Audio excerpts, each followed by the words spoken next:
Nga palatandaan na talagang naka-move on ka na sa iyong nakaraan.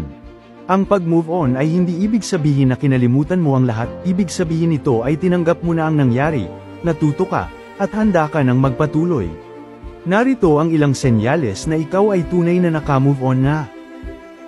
Una, hindi ka na nasasaktan kapag naaalala mo ang nakaraan. May alaala pa rin, pero wala ng kirot o bigat sa dibdib. Pangalawa, wala ka ng galit o sama ng loob. Pinatawad mo na ang sarili mo at ang iba, hindi dahil tama sila, kundi dahil ayaw mo nang dalhin ang bigat. Pangatlo, hindi mo na binabantayan ang buhay ng ex o sino mang naging bahagi ng nakaraan mo. Wala nang stalking sa social media, busy ka na sa sarili mong buhay. Pang-apat, hindi mo na sinusukat ang worth mo base sa nakaraan. Alam mong natuto ka at mas mabuting tao ka ngayon.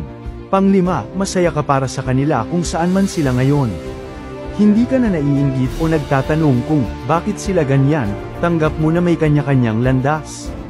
Pang-anim, hindi mo na ikinukumpara ang bago mong relasyon o sarili sa dati. Nagfo-focus ka na sa kung ano ang meron ka ngayon. Pang-pito, wala nang what if at sana. Hindi mo na binabalik-balikan ang mga desisyon mo noon. Pang-walo, mas natuto ka na sa red flags at boundaries. Mas alam mo na ngayon kung ano ang deserve mo at paano alagaan ang sarili mo.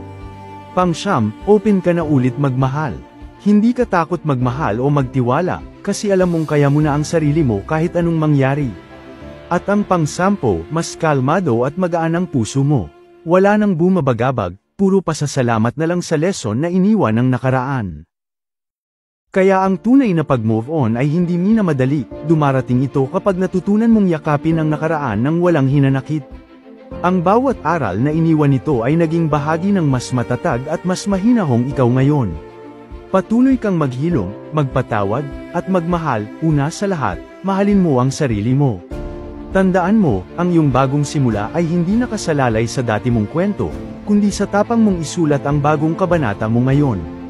Ikaw, sa tingin mo, naka-move on ka na ba talaga?